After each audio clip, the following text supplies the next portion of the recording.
13th of February 1971, Grandad's Army knocked Leeds out of the FA Cup. God, that was a surprise, wasn't it? It's emotional. You know, you go back there and you start thinking about all the players that are not with us now, who've passed on. You know, you think back on those days. This was the programme for the day when they came down and we all thought, oh, Leeds United.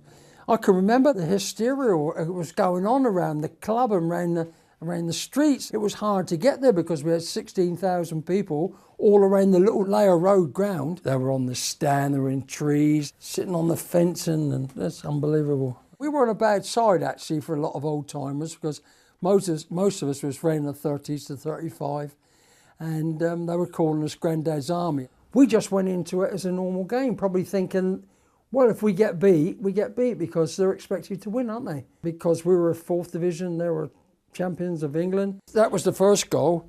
It was a cross come over from a free kick. Kick being taken by Brian Lewis.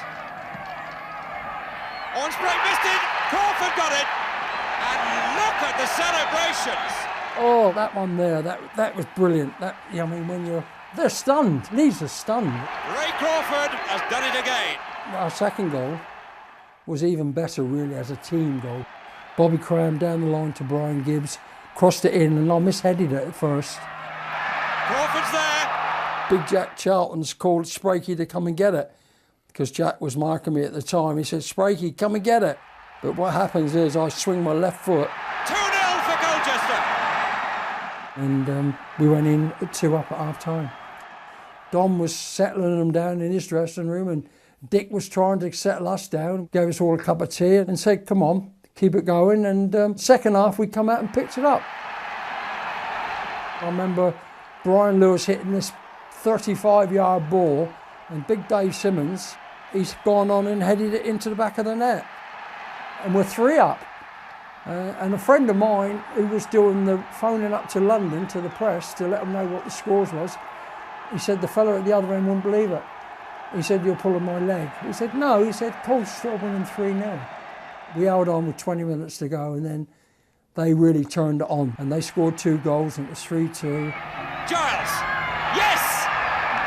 But when that final whistle went, absolute mayhem. The whole town went, you know, FA Cup mad, and we didn't realise it those days that it meant so much to so many people. You know, it's quite emotional, really, when you're talking about something like that. There's nothing better than the FA Cup. The FA Cup for me is fantastic. I think back those 40-odd years and I think what a great day that was, and I'm glad I took part in it.